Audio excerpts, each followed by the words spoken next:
Thank you. Could everyone please take their seats? We'd like to begin.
Would everyone please take your seats?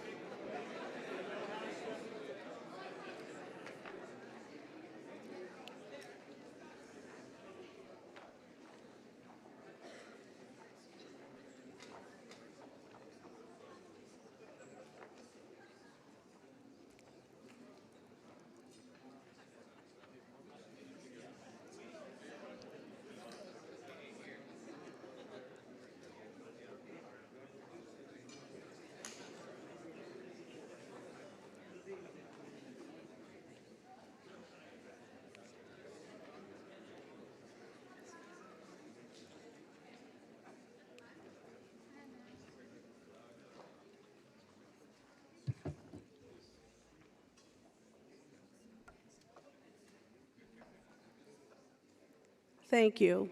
Welcome, everyone. I'm Vicki Good, and it's truly my joy to welcome all of you here today. Our outstanding faculty, our dedicated coaches, my wonderful colleagues from across HBS, and most importantly, the extraordinary individuals, 166 individuals that make up AMP 208. A special welcome as well to our family and friends and our AMP alumni who are joining us, both here and from afar. Your support has meant the world, and we're so grateful that you're part of this journey with us. Today, we celebrate not just the completion of a program, but the transformation that has taken place over the last 12 weeks. When we met, oh, I love that little voice. When we first met, many of you were filled with questions, maybe a little apprehension. You remember that snowy February day when you first arrived? But you showed up, and you showed up big. You were ready to engage, to stretch, to give your all. Yesterday's leadership impact projects were proof of that you are not just leaders of your organizations. You are leaders with purpose, with humility, and with heart. From the very start, you were more than 100% present. You arrived with lots of energy, which somehow never let up. You embraced the intensity, but you also embraced the joy. And it didn't matter if that intensity was evident when you were debating cases or rowing on the Charles River. In fact, Cardulos has asked that we extend the program given your contributions to their bottom line.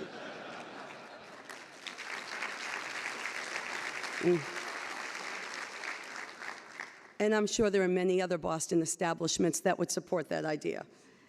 And Shad has said this is one of the most active AMP groups ever, and they are now looking into building more squash courts. Okay. Suffice to say, AMP 208 made their presence known not just at HBS, but throughout our beautiful city. But what stands out most is what you did together. You together brought life to every moment.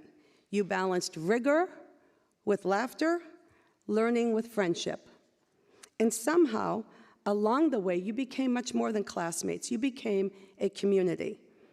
Many of you said that you never expected when you came to this program to form such deep connections at this point in your life, but you did. You leave here not only with new tools and new insights, but with a network of true friends who will continue to support and challenge you, but also inspire you. You've shown that AMP is not only just about what happens in the classroom, but it's about what happens between people. You've made this program richer, you've made the world a lot smaller and kinder through your openness and your generosity. And to each of you, a sincere thank you for everything that you've given to us. We've learned from you, and we will carry your stories with us going forward. So this is just a chapter that's closing, but the journey continues. Reunions, events, mini reunions, friendships, all await. And we can't wait to see the ways in which you will not only lead, but that you will lift each other. Congratulations, 208.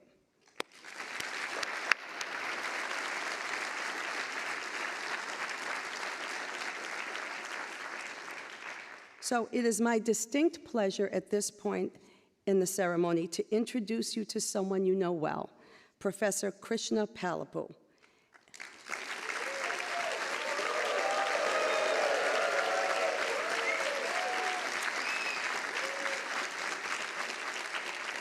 While the AMP participants know Krishna, as we call him, as a highly respected and deeply valued professor, his contributions to Harvard Business School and the broader university community extend far beyond the classroom. He's played a pivotal role in many of our executive education programs, including the governance-focused offerings. And he was the visionary behind our global senior executive programs. His leadership is also evident as he is a senior associate dean at Harvard Business School and a senior advisor to Harvard University president.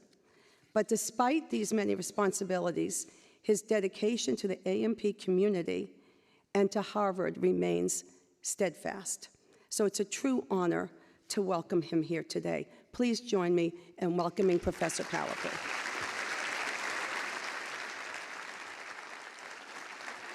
Thank you.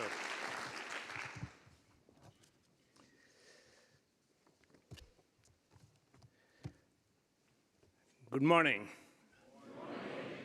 And isn't this an amazing space for us to have this closing session? You are lucky to have lived and went to classes in Tata Hall, which is an amazing place. This is our latest amazing place on campus.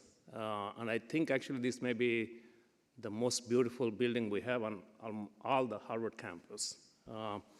And the thing that actually kind of I want to acknowledge before I start is both the Tata Hall and the Claremont Hall, where we are, embody the kind of generosity of spirit that our alumni have in making sure that the generations that come after them have a better experience than they had when they were on campus. So we're really lucky to have alumni like that. And a very warm welcome to the guests who are here with us in the Claremont Hall, but also those watching us virtually from around the world. As Vicky said, your presence in this celebration means a great deal to us. Without your support, we know that the participation of so many AMPers who are sitting here today would not have been possible. So thank you. Thank you for lending us.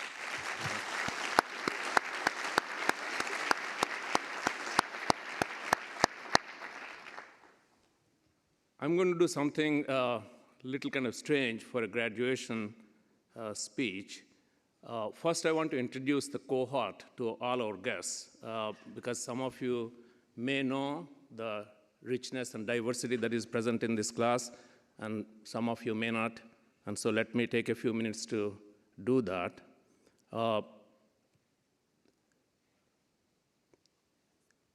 There are 166 great leaders represented in the program, average age of 48, 77% men, 23% women, and truly a global group. 78% of the class comes from outside the United States. And nearly every sector of the world economy is represented in the class. Sometimes we think that we can actually start our own global economy. We have people in technology, banking and finance, healthcare, consumer products, airline, education, military, government, public service, hospitality, professional services, telecom, energy, construction, retail, and insurance. We have firms whose products are taking us into the brave new world of artificial intelligence, and banks serving the underserved and the poorest, both probing their purposes and embracing their customers in new ways. As different as these seem, you in AMP 208 have found important commonalities in the leadership challenges you face and in the aspirations you have for your organizations and for yourselves as leaders.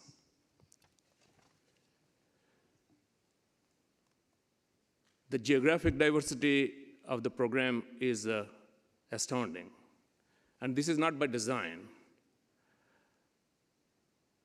And also, the diversity that is represented in the construction of the 22 living groups and the day-to-day experience that you had to live throughout the program truly is intentional. As one of our colleagues in the Faculty of Arts and Sciences and Nobel laureate, Amartya Sen said, the main hope of harmony in our troubled world lies in the plurality of our identities. AMP 208, we hope this is not just an idea to you, but your lived experience in the program.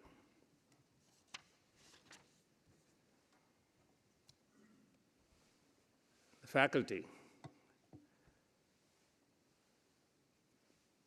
Those who taught you your classes, worked with you in your living groups, and counseled you individually on the leadership impact projects, they're some of the most experienced and dedicated faculty at HBS.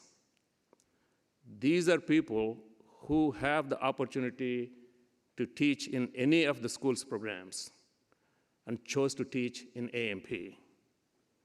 As I think you have discovered, they're mission-driven, value the opportunity to work with senior leaders like you, and bring a lot of who they are as people to the program. Let's give them a mic.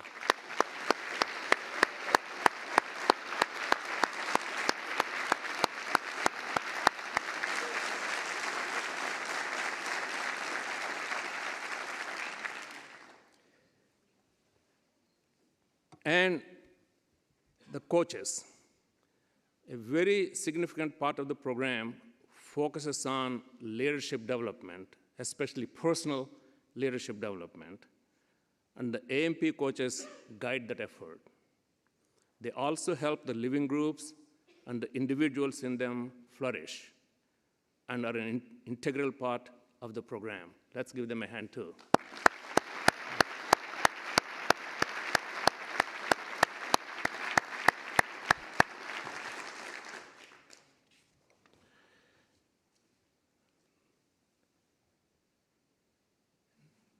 Finally.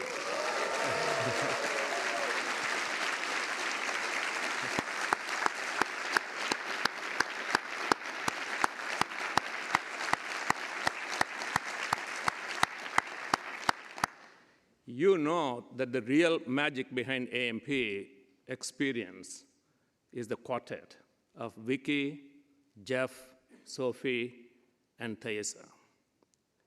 It is their patient, thoughtful, and tireless work that makes the program such an amazing experience for both you and all of us. So let's give them again a great round of applause.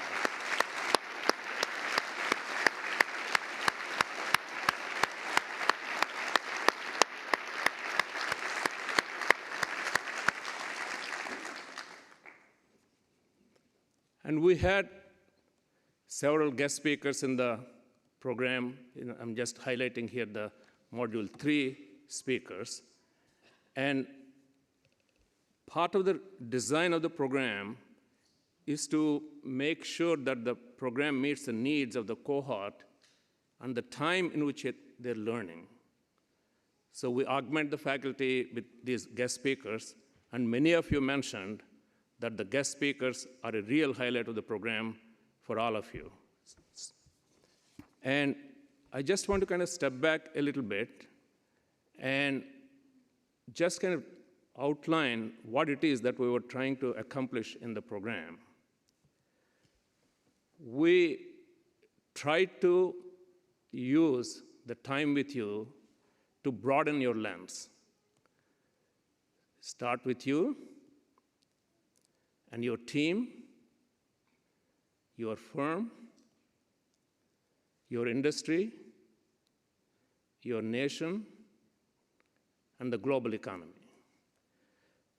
So the idea that we work with is that together we are here to understand each other wherever we are from, but we have a commonality of purpose, and we want to connect through that purpose. And I want to give you a quiz before we hand over the certificates to you. I want to see if you really picked up the grand organizing framework of the program. So let me try it. So what's the gap between where we are and where we should be in our existing business? Performance gap. And what's the gap between where we are and where we could be? Opportunity gap. Opportunity gap. Fantastic.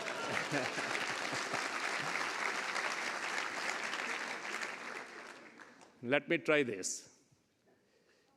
What's the gap between where we are and where we could dream to be? The imagination gap.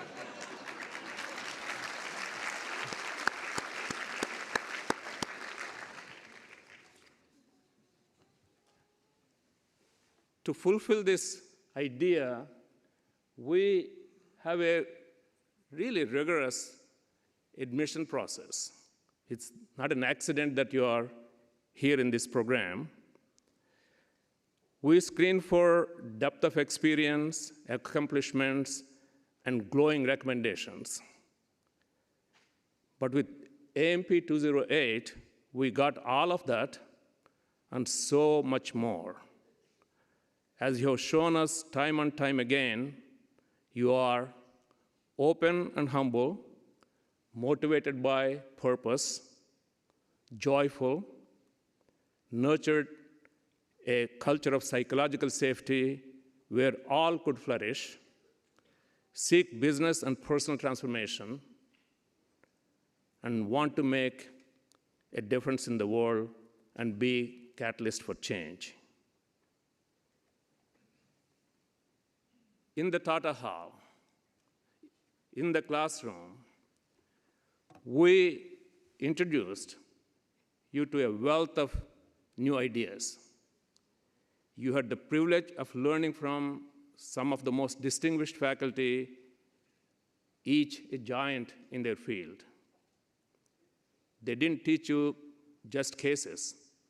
They shared their own passion, offering you an education at its very best. But today, I want to talk to you about something beyond the technical knowledge you gained. As I mentioned to you in one of my classes, our founding dean, Edwin Gay, the school was founded in 1908, admonished our community to focus on teaching students the following goal. He said, the goal of the business should be to make decent profits decently. And this second decent is very important. The word decently implies several vital qualities that every business leader should embody. Courage, good judgment, and an understanding heart. Gay believed that cultivating these qualities was the central purpose of business education.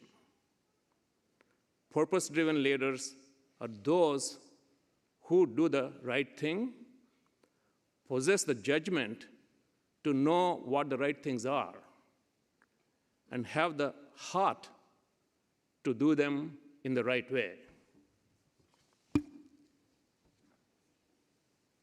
I want to share with you a medieval tale. As you think about your purpose, it is crucial to frame it in the broadest possible terms. And this tale illustrates that point beautifully. A medieval European traveler came across 3 people cutting stones in a village. And he stopped and asked them what they were doing.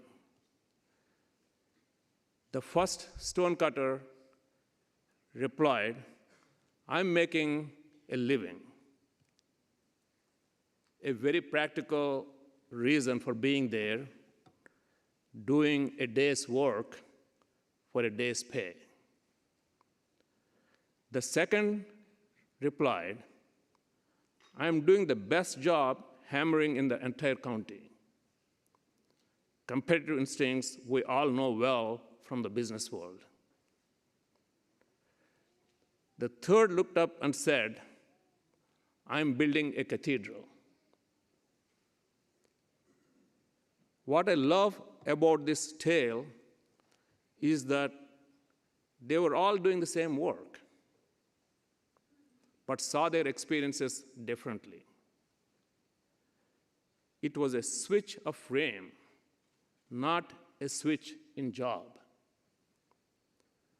When you leave AMP, you might be tempted to think that you have to go out and tilt at windmills, single-handedly curb global warming, or eradicate cancer to have an impact. The stonecutter's tale suggests something different.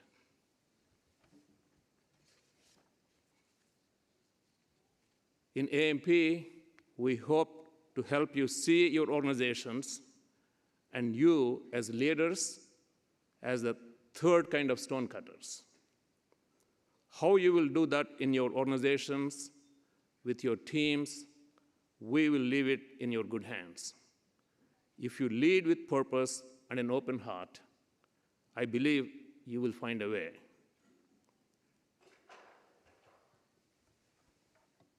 Pursuing a noble purpose in a rapidly changing world will inevitably require you to lead change within your organizations and in your communities. Change, though often necessary, is never easy. The great philosopher Machiavelli wrote in The Prince, "There is nothing more difficult to carry out, nor more doubtful of success than to initiate a new order of things." So change is difficult. We all know that. Leading change is hard, and the temptation is often to analyze the situation endlessly rather than to roll up your sleeves and take action. In fact, I often worried about it in my classes as we teach by the case method, because you get very good at analyzing, but the essence of change is action. Purpose-driven leaders know that it is better to act and achieve imperfect results than to seek perfect solutions through endless analysis and criticism. Theodore Roosevelt, in a famous speech at the Sorbonne in 1910, makes this point very clear. He says, "It's not the critic who counts, not the man who points out how the strong man stumbles, or where the doer of deeds could have done them better." Sounds familiar from many cases? The credit belongs to the man in the arena whose face is marred by dust, sweat, and blood. I hope your AMP journey has inspired you to re-examine and recommit to your grand purpose, and may you find the courage and conviction to lead change in action in the pursuit of your grand purpose. We live in a world with a great deal of opportunity. Just a few of the covers of The Economist: wonder new drugs like the GLP-1 medicines, new technologies like AI and human robots, changing demographics, energy transition, and dramatic changes in globalization.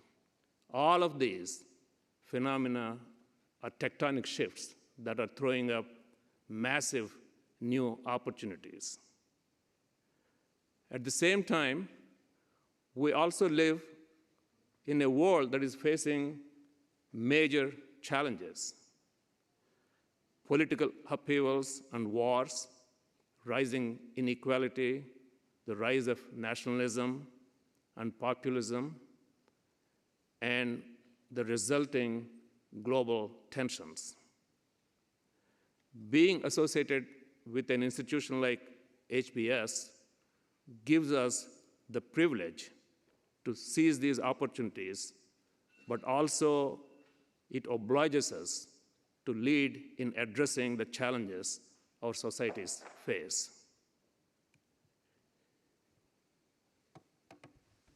A few years ago, we took stock of the kind of impact our alumni are having around the world, because we teach here and try to inspire people to go and make a difference.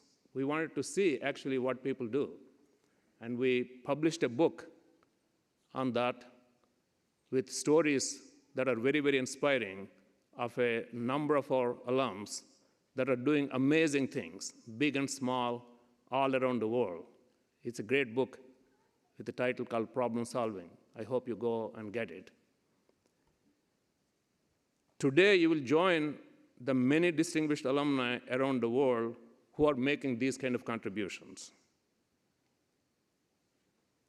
I'm struck particularly by a quote that one of our young alums who is mentioned in the book says about making a difference.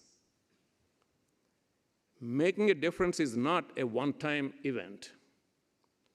It is a way of showing up and caring, seeing something wrong and leaping on the opportunity to improve it. Nothing will bring us more joy than following your own progress and learning about the impact you are making. Please keep in touch. We want to hear about your successes, your impact. I'm certain that the stories of your impact will be documented in an equally impressive book published by the school in years to come.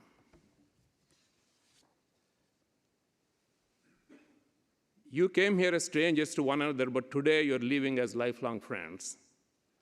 You have taught each other, and you have taught us also. But remember, learning doesn't stop here. Keep the thirst for knowledge alive and ask yourself daily if you have learned something new. You are now the brand new ambassadors of the AMP program. What you achieve in the coming years and the impact of your work on the world will define what AMP stands for. Remember, the world expects much from those to whom much is given. In closing, on behalf of the entire HBS team, I welcome you as the newest alumni of Harvard Business School. Thank you in advance for the incredible impact you will have in your organizations, in your lives, and in the world. All the best, and congratulations once again.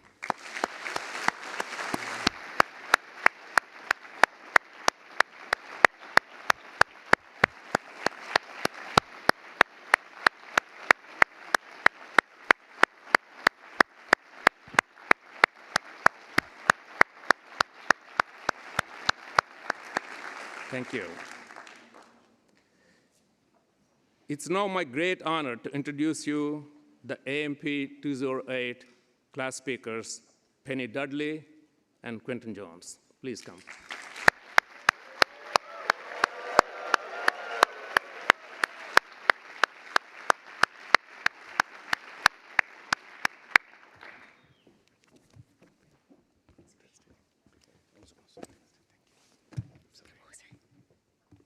Good morning. Just so we're clear, my name is Penny Dudley. And my name is Quentin Jones. We might seem like an unusual double act, but we actually have a lot in common. For example, we were both born in states that start with the letter T. I was born in Memphis, Tennessee, the home of the blues, barbecue, and of course, Elvis Presley. I was born in Launceston, Tasmania, which is the home of famous Australian cricketers Ricky Ponting and David Boone. That was just for my Indian friends. We both attended uni in Australia, We both lived in Japan. and I'm a U.S. Marine, and I've served for over 28 years. I'm a lawyer, so I've seen the movie A Few Good Men 28 times.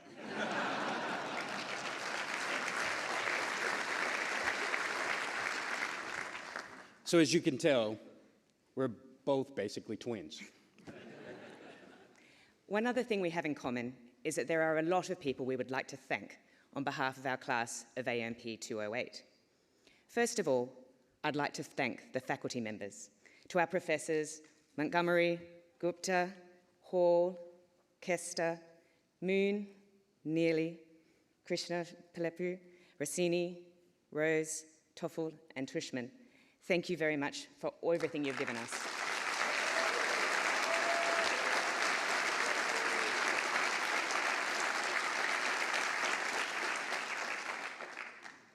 We'd also very much like to thank the AMP program team. Vicky, Jeff, Sophie, and Thaisa, you've made every day for us magical.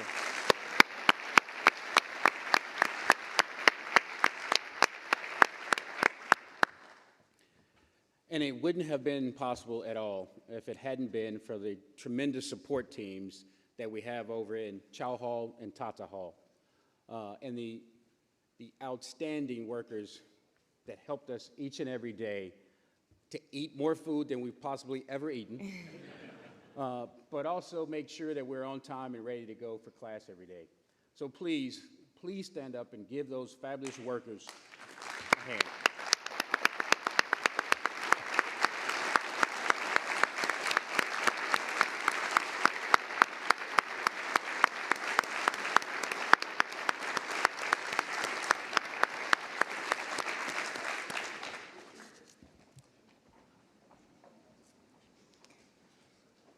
The first time I was at university, it was 1996, almost 30 years ago. At that time, mobile phones were about the size of a brick.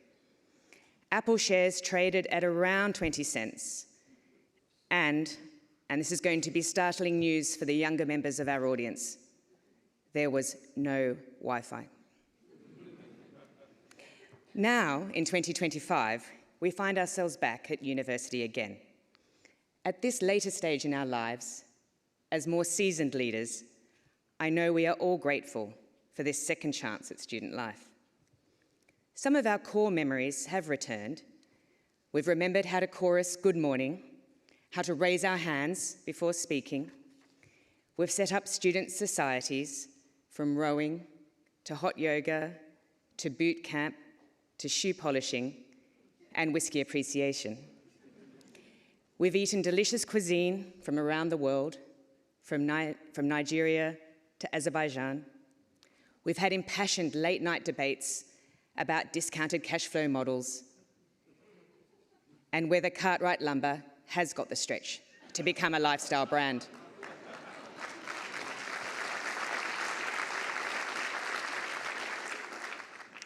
As this week's assignment from Professor Rose showed us, there's a myth that learning is for young people. It's what you learn after you know it all that counts. The chance to go back to school after all this time is really a gift. One thing we also know as older people is that student life is expensive. It's not just financial, it's also an investment of time. But it's not our time, it's the time that has been given to us by others. A program like this is a big commitment, and the space for that commitment has been created for us by others. Supportive employers, supportive colleagues who take on additional work, who give us the space to deeply engage. Family and friends who have stepped into the gap while we are away and take on absolutely everything from washing the dishes to walking the dog. To our very dear family and friends, the opportunity of the last 14 weeks, it's a debt for which we are truly grateful and which we will repay with interest. Thank you.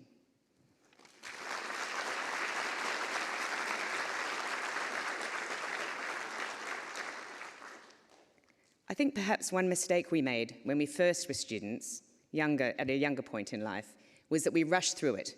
We didn't see some of the special moments. And we probably didn't think enough of the special people who backed us very early on, particularly if those people are no longer with us. For me, it's my father. Some of you have heard the story about my diary. When I was 16, I borrowed my father's copy of Lee Iacocca's biography, read it, and then committed my dream of going to Harvard Business School in writing. Going back to my father, he passed away last September. He very dedicatedly took me every Wednesday evening during the winter term to my debating competition. Even when there were very, very important sporting events on, he still took me along. He never missed it. Those Wednesday evenings helped me to build the confidence to stand in front of you today, and it just goes to show that all these moments that we spend with our children have a lasting legacy. I know there are a lot of fathers and mothers amongst our classmates, and I can see that their children have already received one of the greatest gifts anyone can give another person, a parent who believes in them completely. And for the young people here and watching online, including my 4-year-old, Leonora, if your embarrassing parents can do this, just think of what you can do.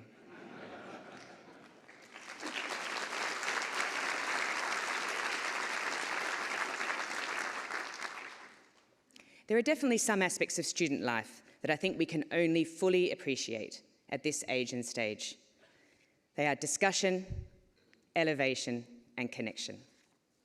Discussion, not just the case study discussions, but what those sparked about our own experiences and dreams, both in our living groups and in the classroom.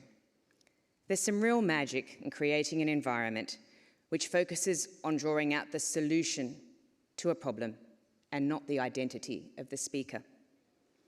This is a shared experience of an increasingly rare kind, one which does not divide us, but unites us. The second, elevation. This is a program which challenges you to look up, out, and around. It raises the bar. It pushes us to make a difference, not just to ourselves, or to our teams, or to our companies, but to the world. And last but not least, connection. From arriving that first evening not knowing a person, to saying goodbye today. In particular, I know we want to acknowledge each of our living groups for their help, humour, and determination, and our next door living groups, and our industry groups, and for me, the mighty AMPW group, the most inspiring, supportive group of women I've had the good fortune to meet. The shared learning experience is the richest element of all. I was reflecting with my amazing LG buddy, Sarah Kalel, and she said her biggest AMP learning is how many challenges we all have in common. When we are in the thick of it, working through something, it can feel a bit isolating. But in a setting like this, you realize how much we have in common, and that's a really reassuring place. Being a student again reminds me of a few lines from Alan Bennett's play about learning, The History Boys. I'd like to share them with you now.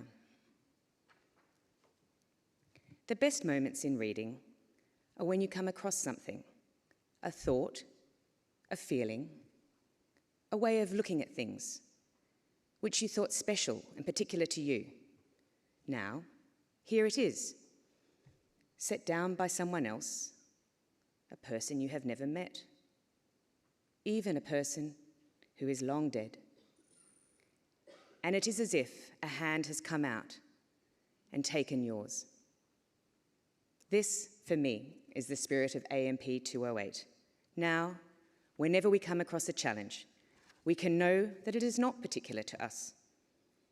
Instead, there are 165 hands to come out and take ours, and those hands can guide us in our efforts to continually try to make a difference in the world.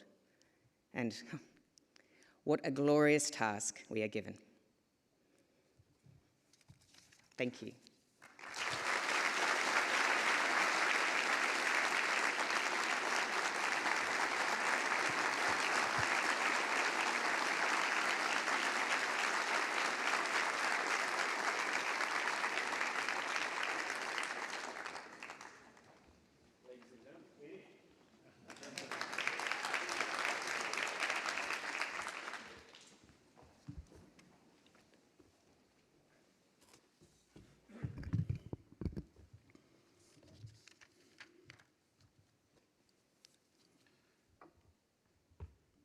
So what I would say at this point, there's not much left for me to say because the professor and Penny has said it all. So I probably should just go back to my seat and sit down so we can get our certificates and get out of here. So please give Penny another round of applause.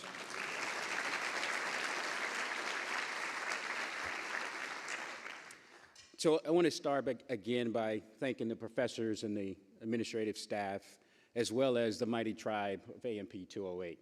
You've been fantastic, you've been wonderful, and thank you for selecting Penny and I to deliver the final closing remarks. And so I'd also like to thank my personal board of directors, LG5A, EJ, AJ, Rafi, Pooja, Christian, Anthony, Allison, and Professor Kester. Thank you for your grace, your candor, and your support. And I'd also like to thank my son and my wife and my daughter and my family, who couldn't be here today, but should be out there somewhere in BTC land somewhere. Also, I'd like to congratulate my son, Mateo, since I have the mic. He's going to graduate high school next week, and I want him to know that his mother, his sister, and myself, we're incredibly proud of you, and we love you. Now, let's get started. Now, the most highly anticipated speech of all time.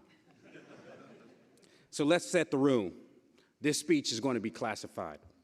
Unfortunately, Cynthia couldn't be here today, so she couldn't get out the non-disclosure forms to prevent this from getting out. Probably after this, we're all going to be in trouble.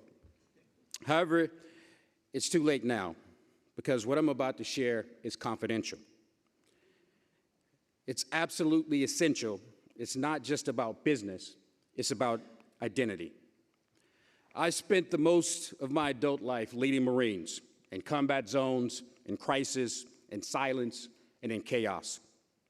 I've built highly effective teams all around the globe, stood in rooms where decisions had global consequences, and carried out responsibilities that don't show up in organizational charts. But the question that I brought to Harvard wasn't about what I've done. It was whether who I am at my core could truly translate. Because this wasn't about proving myself, this was about redefining myself. Not by the badges that I wear every day, but by the mark I now choose to make. Not by the rank on my shoulders, but by the strength of my impact. So classmates, here's what I've learned. There is absolutely nothing wrong with the horse you rode in on. If you came here driven by purpose, grounded in values, forged in fire, don't trade that in for some slick version of leadership that looks good on LinkedIn, but is actually hollow in life. Because real leadership, the kind that actually lasts, isn't built on polish. It's built on the very essence of your presence. So what does that look like? Let me give you 3 truths, not lessons, not bullet points, truths that are immutable and enduring. Truth number 1, powerful leadership requires alignment. Harvard gave us a congruence model, but your life already had one. your values, your actions, your relationships are aligned, when they are aligned, you don't just perform, you move with purpose. Strategy without soul is noise, but when it all lines up, you become a force no market can ignore. So lead in alignment, AMP 208, or don't lead at all. Truth number 2, culture eats everything. We saw it with Best Buy. They didn't out-tech Amazon, they out-trusted them. They walked the floor, they listened, they cared, they believed. Leadership isn't about a slide deck. It's about the spirit you create. Because culture isn't a strategy. It's a signal of what you stand for when no one's actually watching.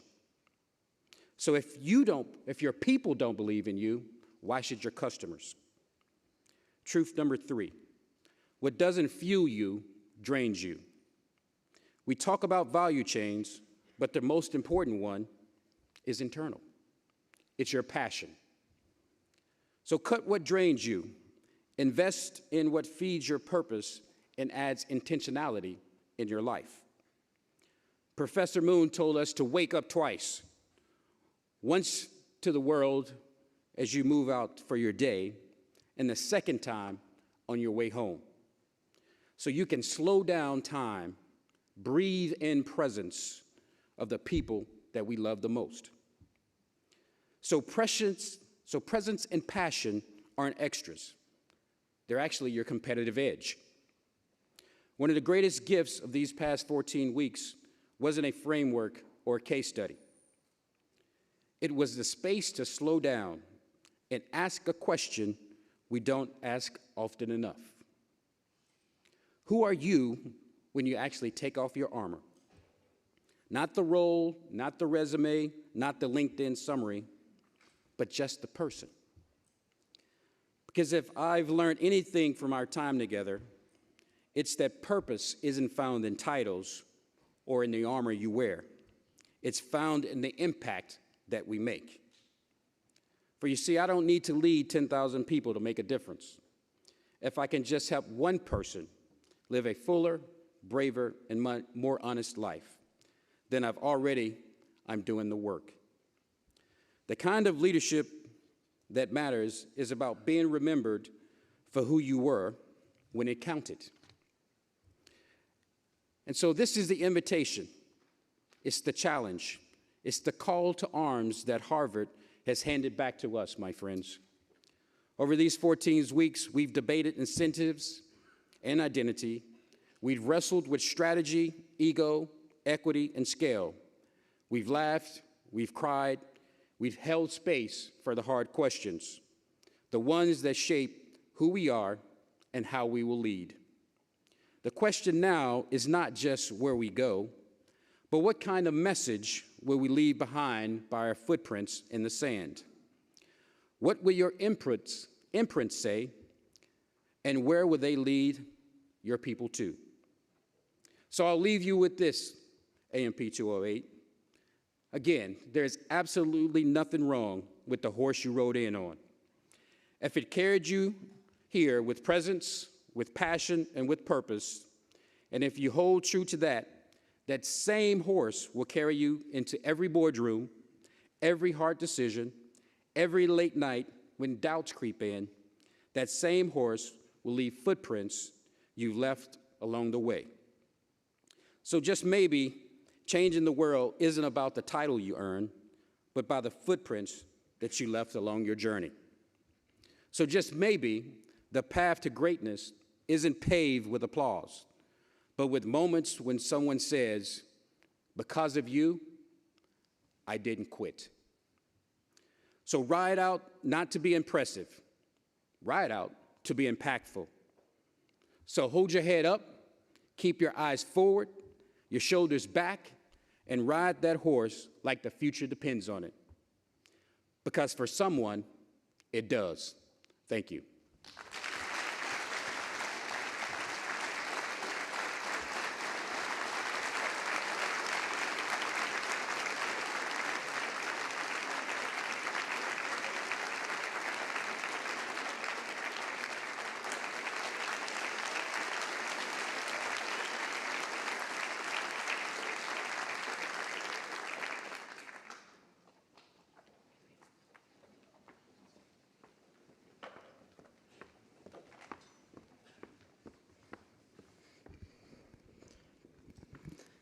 it's time for the presentation of certificates.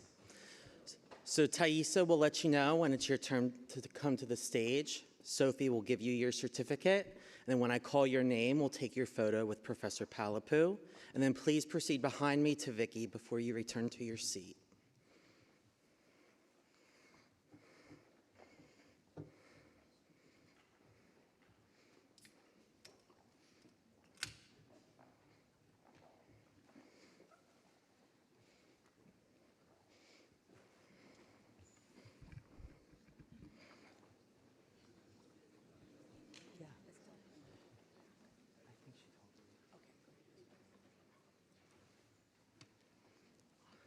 All right, so at this time, it's my honor to present the 208th class of the Advanced Management Program at Harvard Business School.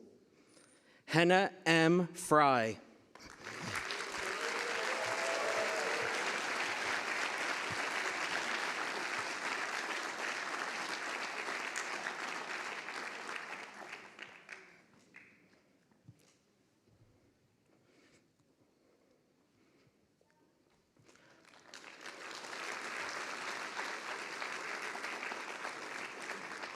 Rodrigo Aurenha Vilela.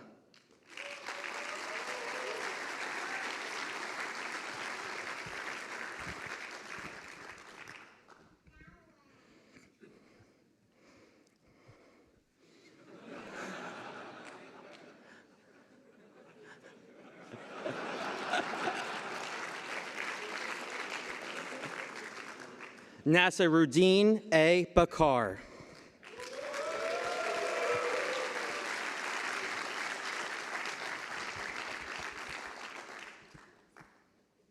Kapil Agrawal.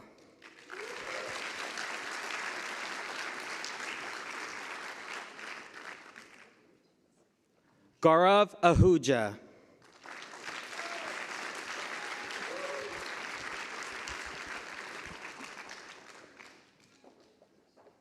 Rada Jem Accuse.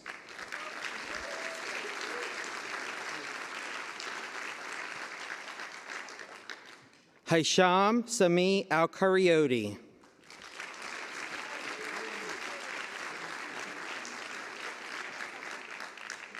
Afif Saif Al-Yafeh.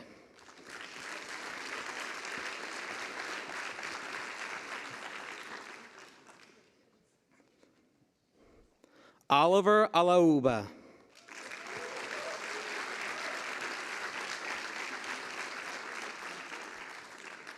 Paul M. Allen.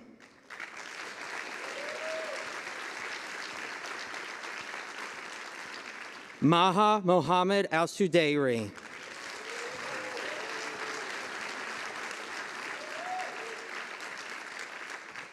Haitham Abdurrahman Al-Traif.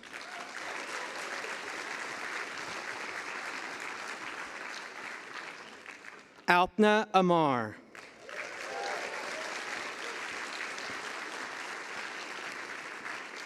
Danilo F. Amaretti.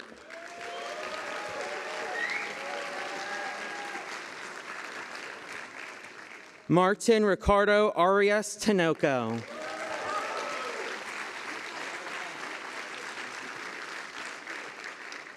Olaniyi Tolupe Awasope.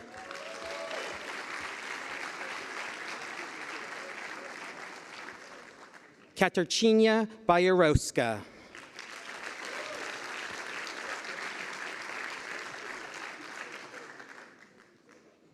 Pooja Bansal.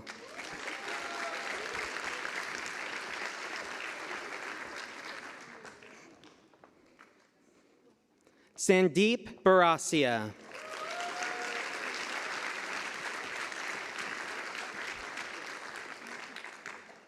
Carl Christopher Beck.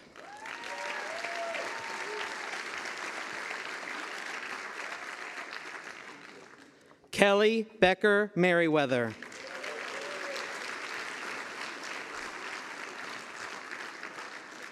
Nitin Basan.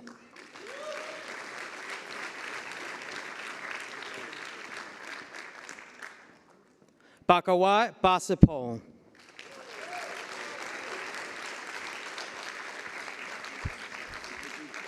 Prabal Kumar Bhattacharya.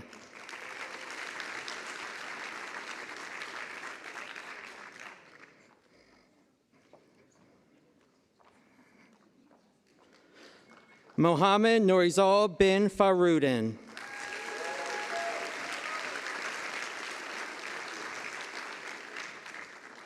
Prashant Bindal.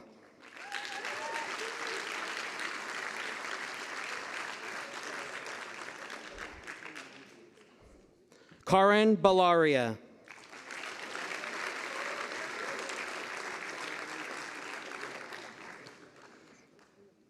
Anna M. Bond.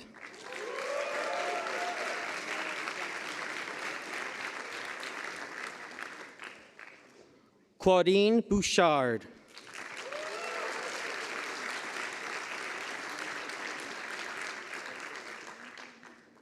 Michael Brosser.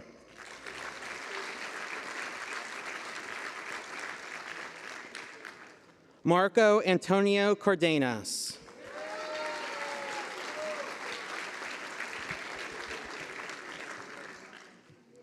Jason B. Carrizosa.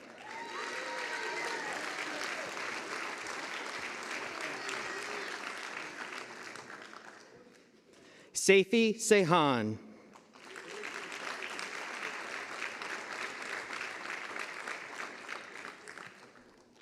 Mark M. Chan.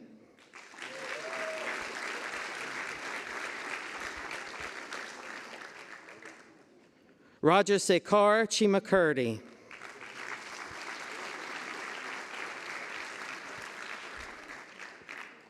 Shuchun Chen.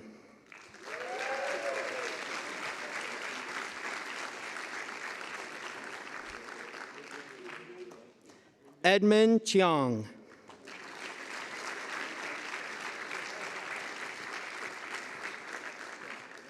Weiju Chung.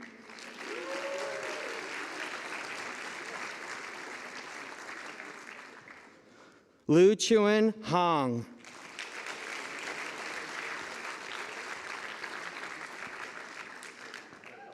Elizabeth Clark.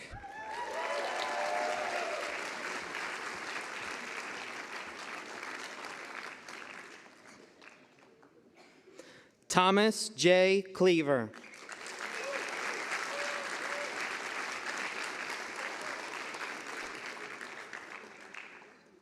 Louis Colmash.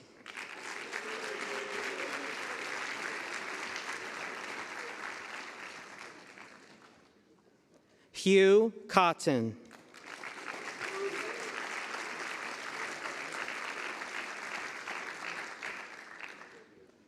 Carlisle Coutinho.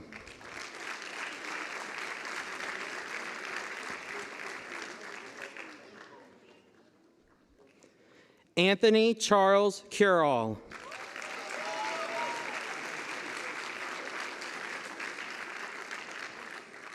Antoine Daher.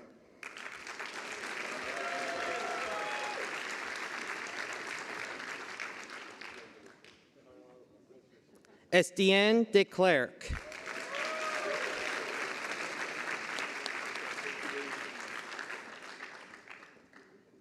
Jan de Schepper.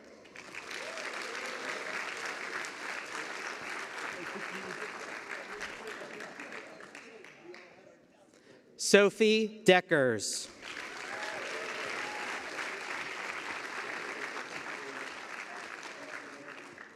Ian Edwards.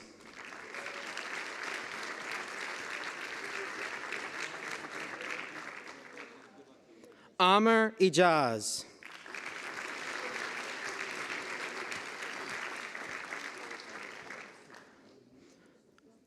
Mustafa El Magragbi.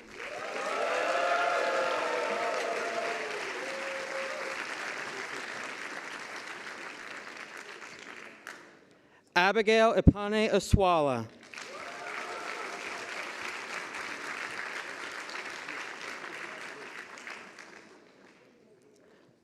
Bryce Evan.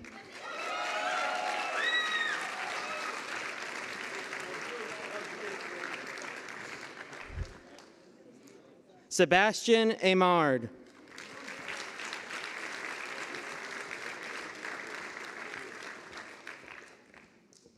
Diego Fernandez Carrejasu.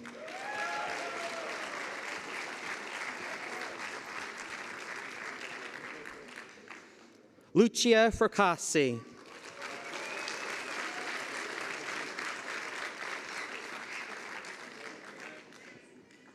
Emil R. Framnes.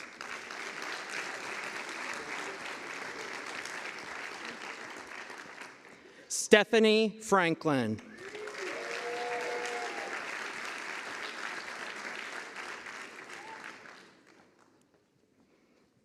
AJ Kumar Garg.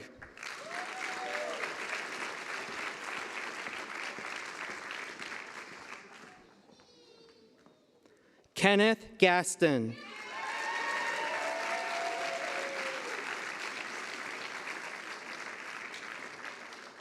Renata Geiser.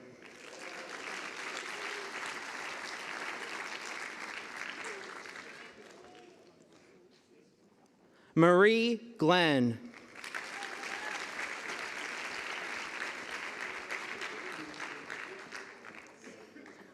Ved Prakash Goel.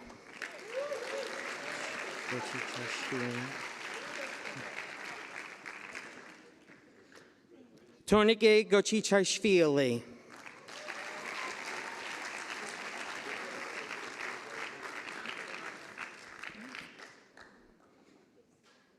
Omar Gonzalez Carranza.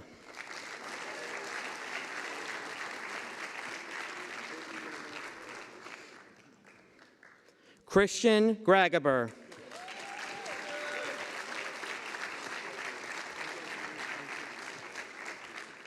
Ejiro Josephine Gray.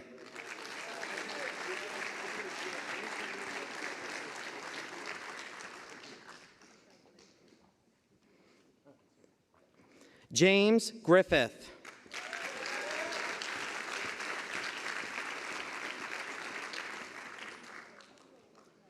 Varun Gujral.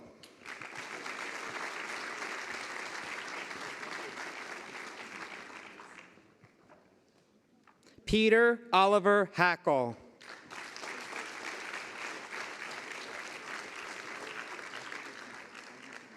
Hajan Henry He.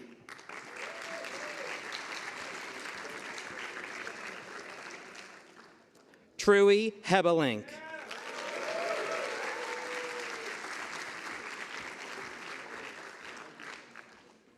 Ronaldo Helpe.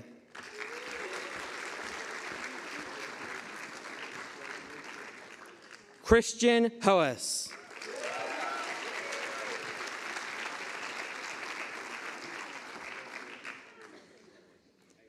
Rachel Emily Hollinger.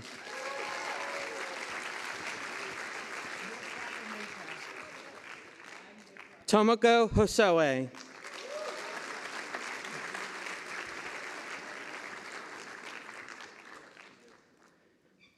James T. Howe.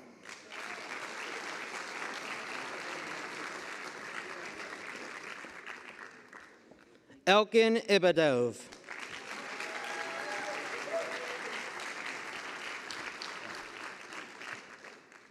Alexander Inglot.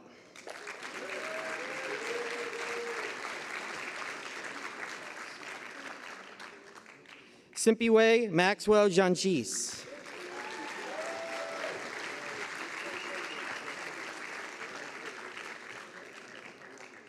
Wan Cho Jung.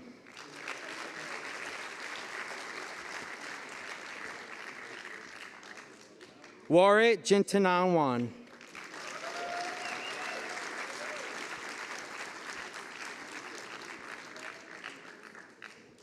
Craig Allen McGee Jones.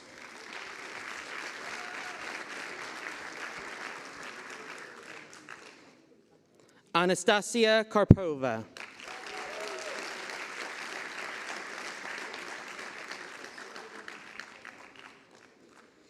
Mohammed Hafiz Kasim.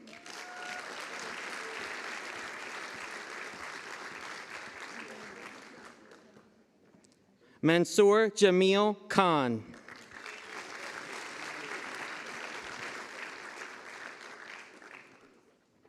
Changdo Ki.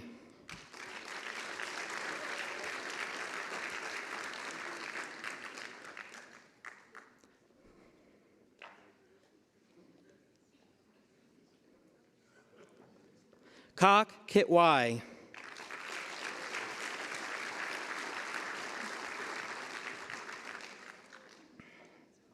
Sarah Colel.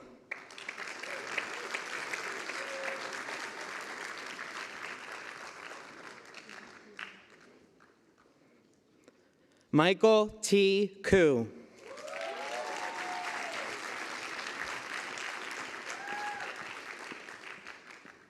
Benedict Kubik.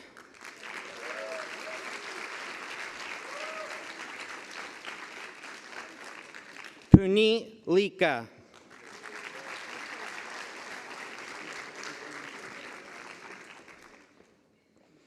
Aaron Robert Lewis.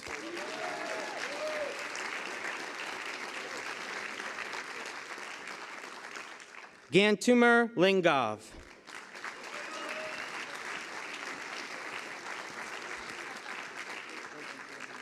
Shinshin Liu.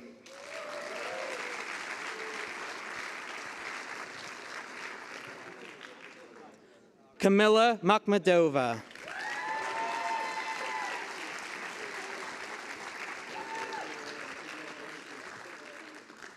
Preeti Malik.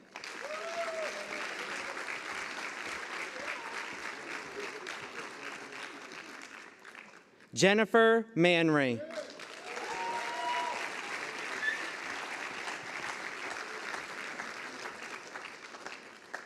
Mohammed Rafiq bin Mat Razali.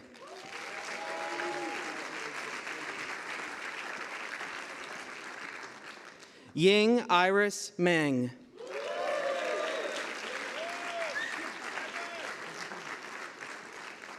AJ Menon.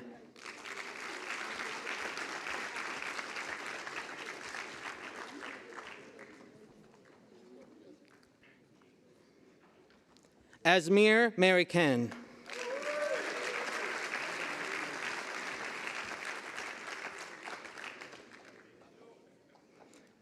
Ian Dexter Mitchell.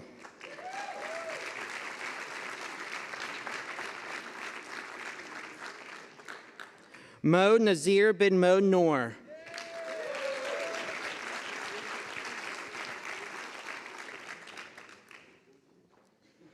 Julian Montero.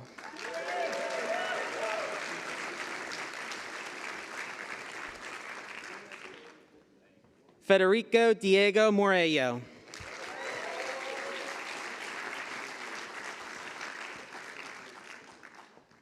Marcus Muessig.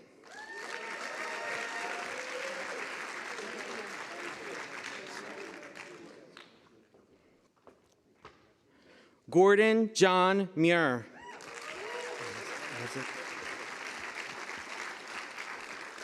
Lezik Muchachinson.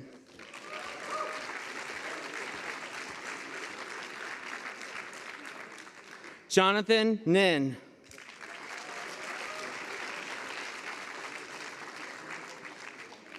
Sujiro Nishida.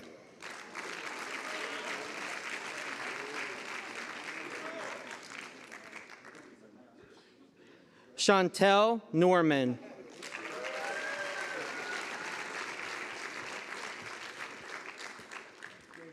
Uchechukwu Samson Oga.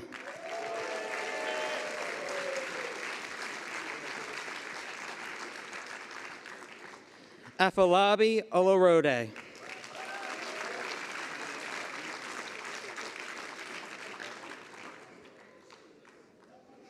Ogochukwu Onyelucheya.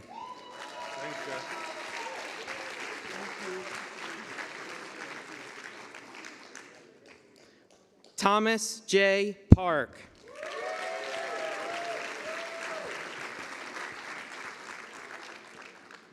Santosh Perumbadi.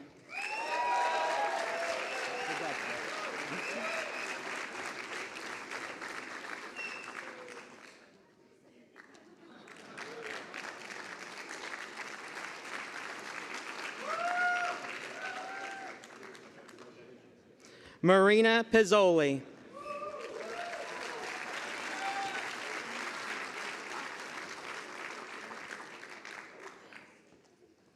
Ravi Pokrial.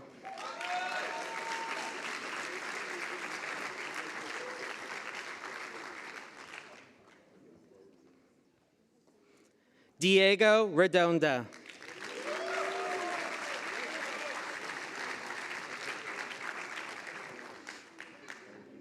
Max Riley.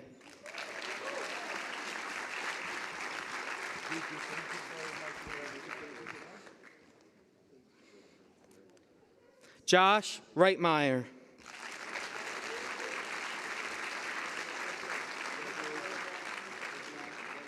Mauricio Rios Martinez.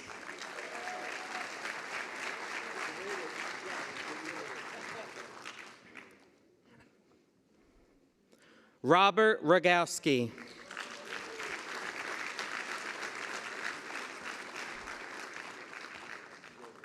Andre Gustavo Salcedo Teixeira Mendez.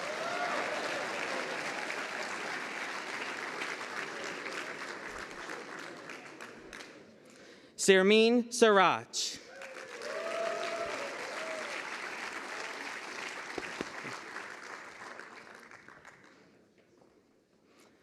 Tarun Satya.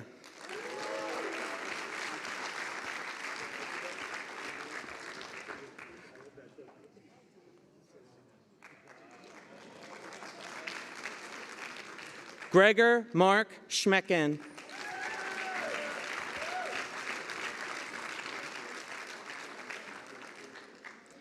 Effendi Shahul Hamid.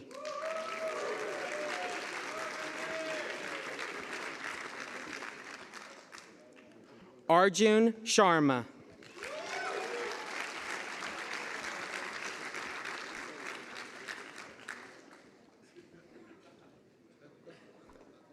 Subhash Sharma.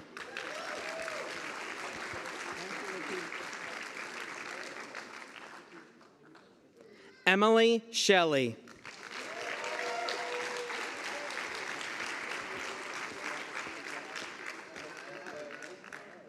Yoshimi Shinohara.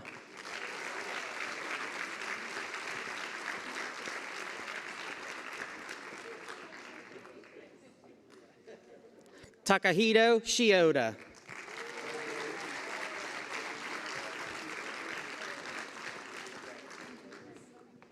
Alexandre Augusto Shirakawa.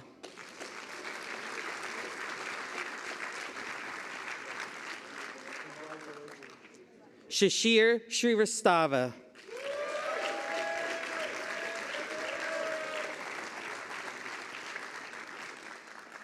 Kyle Mar Simpson.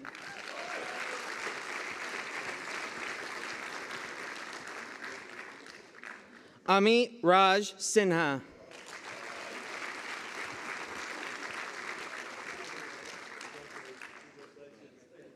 Bukala Smith.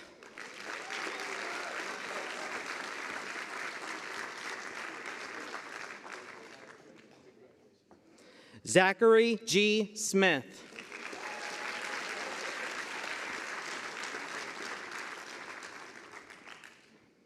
Sharad Somani.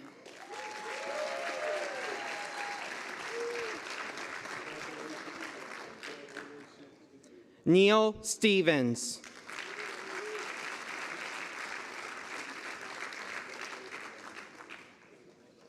Joelle Stryker.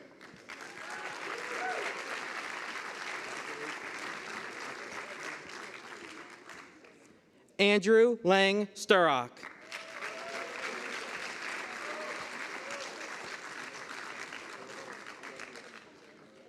Siriwan Sirakamal.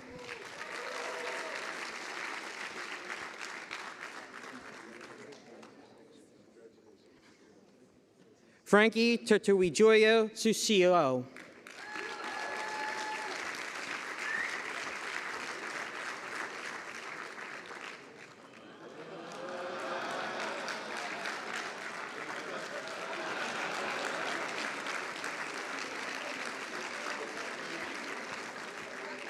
Simone Tadeo.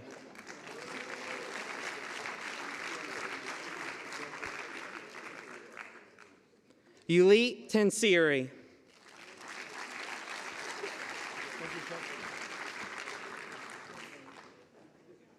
Neil Scott Tenzer.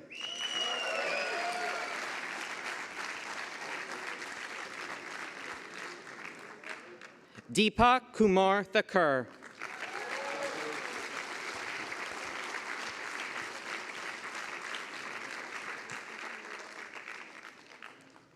Mbimi Njamu Thierry Oliver.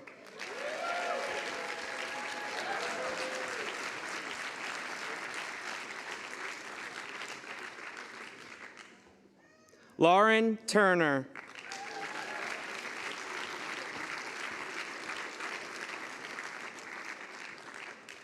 David James Upton.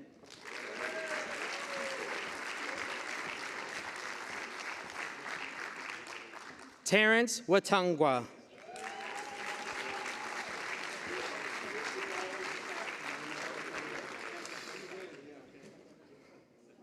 David Ware.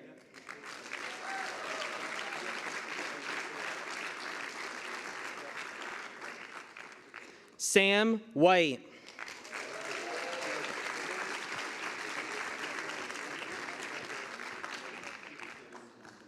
Anupama Muteri Willoughby.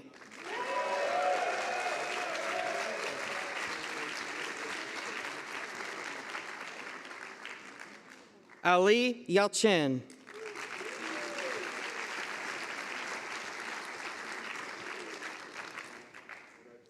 Nicholas Jung.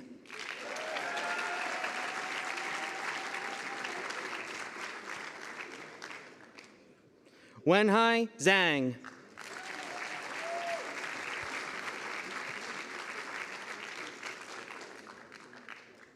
Yanlong Joey Zhao.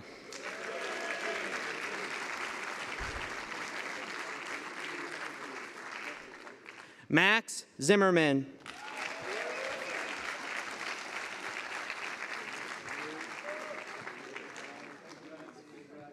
Penelope Dudley.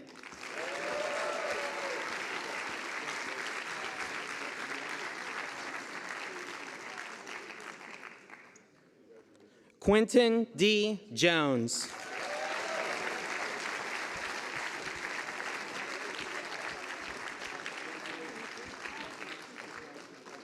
Congratulations, AMP 208.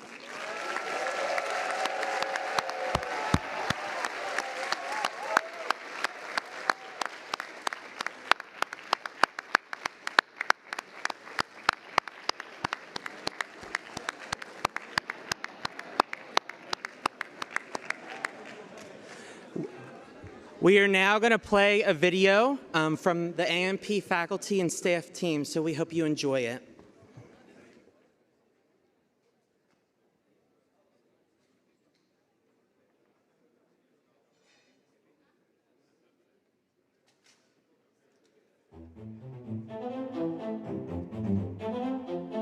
When you arrive in Harvard for the program, it's really amazing. It's like a dream come true.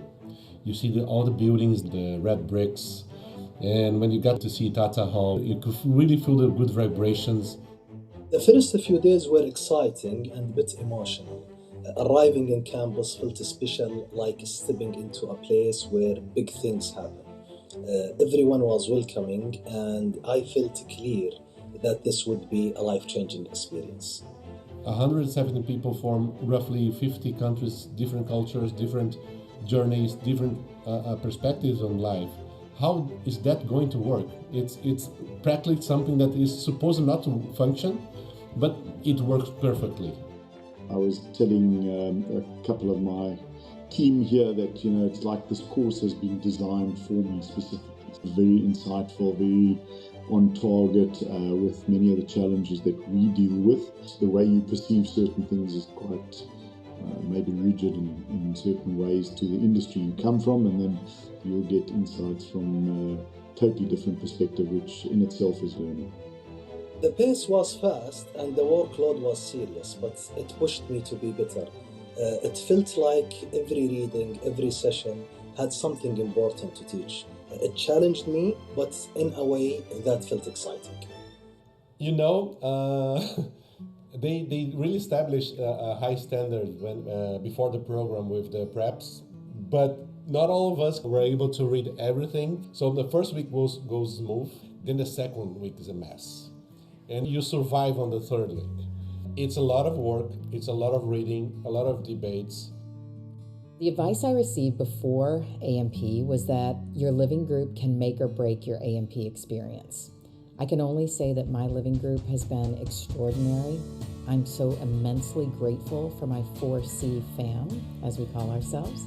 We've grown individually and as a team throughout the program, and we support each other in all things large, like celebrating our career successes, or small, like grabbing each other breakfast when one of us is stuck in a meeting before class. My living group was incredibly diverse, intense, and also full of heart. We were from 7 different industries and 4 continents, and yet we quickly found rhythm, morning debrief, coffee and tea sessions, sometimes late night philosophical chats as well. So the sense of community was incredibly strong, rooted in openness and also support. I would say we started off very cautiously and getting to know each other, kind of very open and excited. And by the end of module 1, we were finishing each other's sentences. So we ended up having not just diversity of thought from a learning perspective and how much we can bring to each other from a professional setting. I think we all really expected that. For me, the expectation that I'm going to actually have some friends for life, this was unexpected for me. The best part of this experience has been, in fact, interacting with all the people that you meet in this course and getting insights from their experiences and just getting to know them, to be honest. It's also very skillfully choreographed, the way the classes are split up and spread across the 2 lecture halls, and then they split in the groups. And so you get to know pretty much everybody on the course, and I've been incredibly blessed with a wonderful group of people that I've had to work with. Well, learning with my classmates was a gift, and I consider myself very lucky to work with these successful and amazing leaders. We came from all over the world with different backgrounds, but shared a drive to grow. I learned just as much from them as from the classroom. The respect and the support made it feel like a strong community.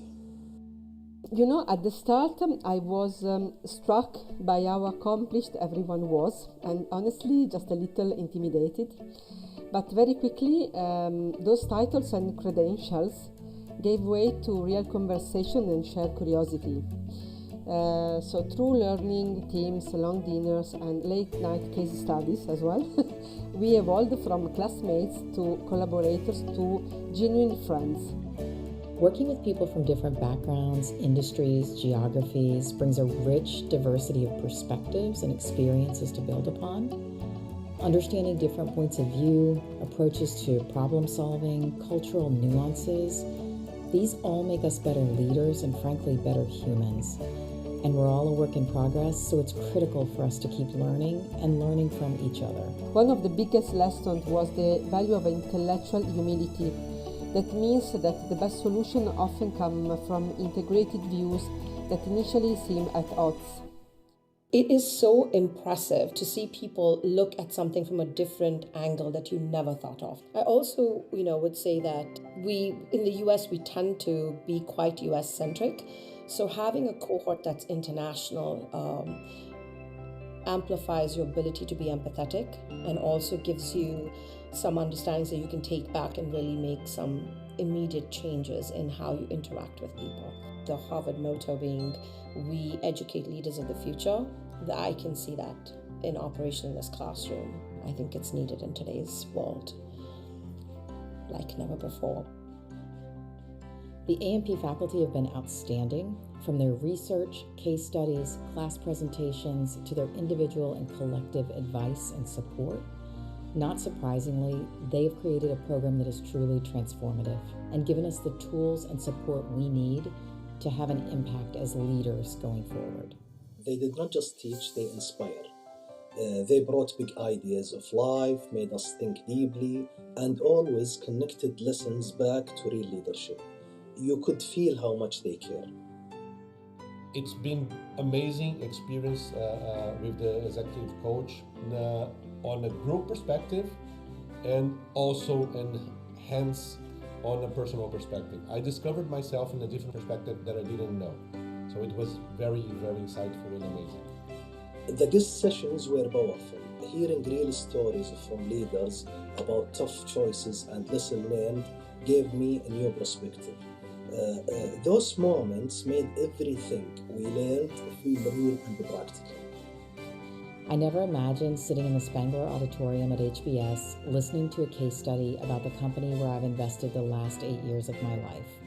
I couldn't have foreseen having my CEO be the protagonist in one of our cases or watching my peers soak in every word she shared, how practical and pragmatic her advice would be. Some of my favorite memories from AMP in general took place right in the classroom, particularly during case discussions with professors, because of a combination of rigor and humor as well. Those moments made the learning not only profound but also joyful. I must admit, the professors have all of them been incredibly skilled and entertaining in the way that they transfer their knowledge, and there's been many amusing moments. I think in the class with Professor Kester, he yesterday brought a newspaper and was relaying some of the interesting little articles that certainly amused many of us. Cynthia doing her fashion show when we did the Gucci case was fabulous. And we had people participate, men and women. I mean, it was a fashion show for the ages. There's not one specific funny thing that I can remember, but we had a lot of fun. And I think specifically on week 2, a guy from our group, he got locked away for 3 times in one day. So it was something memorable, so as long as I can remember. We were tracking how many times people got locked away, and he kind of recorded in one day being locked out for 3 times. This program is about the relationships you build, I believe, ultimately, and the learning really is ongoing, I think, post this course as we interact with the various people that we have got to know on the course. To my classmates, I would say thank you for pushing me to think harder, dream bigger, and lead with even more authenticity. You have each changed how I see the world and myself. And to AMP itself, you have reawakened my curiosity and regrounded my purpose. So I live not with closure, but with momentum. Aren't we lucky to have been together in AMP 208, to have shared experiences, to learn from one another? We now have our AMP 208 community to take with us for our final exam, also known as the rest of our life, to support each other. And it's been just a wonderful opportunity to get to know so many of my classmates during this period of time. I have a deep sense of gratitude for HBS, what it stands for, how well they organized this for people from so many different backgrounds to make sure every single person, no matter from where in the world you came from, you felt like you were heard. So kudos to HBS, Cynthia, and the team, the administration, the faculty are phenomenal. And then to the class, the deep sense of gratitude I have is they were all really great about sharing their perspectives, not holding back. And they were also very, very respectful. I'm a massive buyer of the program in terms of what it can do, It's one thing to hear it's going to transform your life. It's another thing to come here and experience it.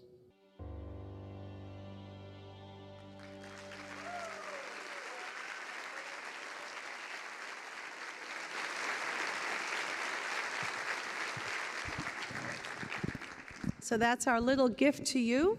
And of course, it'll be on the learning community, so you can look at it for luck. So AMP 208, Let me be the first to officially welcome you to the HBS alumni community. Well done. Well done.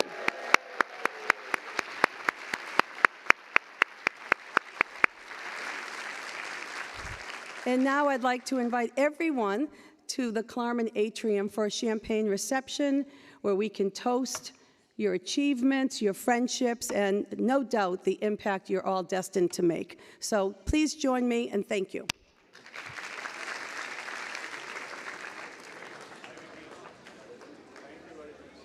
Made our stay and everything so comfortable. Thank you very Thank you. much. You are so welcome. Okay. Okay, we'll do it quickly. To walk the wrong way. That's okay. That's okay. You didn't choose. You were just caught up. Yes. Yeah. With the 208. But without this one. With the two. Yes. But without this one. You need your notes. Okay. Yeah.